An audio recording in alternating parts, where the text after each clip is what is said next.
करके अवतल दर्पण की फोकस दूरी ज्ञात करना।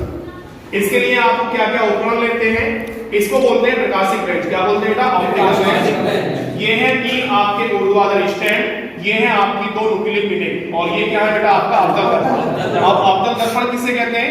वे दर्पण जिनके उभरे हुए तल पर पॉलिश होती है और दबा हुआ तल परावर्तक तल होता है, उस दर्पण को हम क्या कहते हैं बेटा? अवतल दर्पण। ठीक है ना? करने का तरीका यह है फ्रेंड कि आपको इस दर्पण के यहाँ पे इसमें इसकी सुई की नॉक, इसकी नॉक और इसका पोल, मतलब आपका ध्रुव P एक ही सीध में होने चाहिए। ठीक है ना? एक सीध में होने के बाद ये आपकी प्रतिबिंब पिन है, ये आपकी वस्तु पिन है, और ये क्या है बेटा? आपका अवतल दर्पण। ठीक है ना? अगर इसका प्रतिबिंब यहाँ पे अपोजिट उसमें बनता है, उल्टा बनता है, तो आपका प्रैक्टिकल सही है।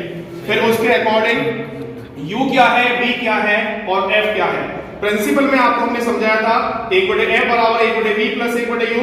अवतल दर्पण के लिए all values is negative and u negative and v negative. तो आफ्टर कैलकुलेशन स्मॉल f बराबर -uv/u प्लस v। अब इसमें डिस्टेंस जब आप मापेंगे तो किस तरीके से होती है?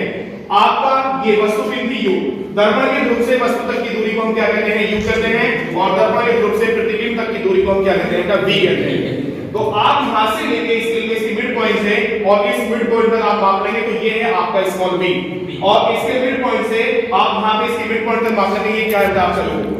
और अलग अलग प्रयोग में आप इनकी कैलकुलेशन कर लेना, आपको f का मान ज्ञात हो जाएगा। आप तीन प्रयोग करेंगे अलग अलग, करने के बाद तीनों की वैल्यू f1 f2 f3 आएंगी, फिर उन तीनों का मध्य मान निकाल लेना, तो वही आपकी अवतल दर्पण की क्या होगी? फोकस दूरी होगी। और आप जानते हैं कि अवतल दर्पण की फोकस दूरी क्या होती है? नेगेटिव होती है। कैसी होती है बेटा? नेगेटिव।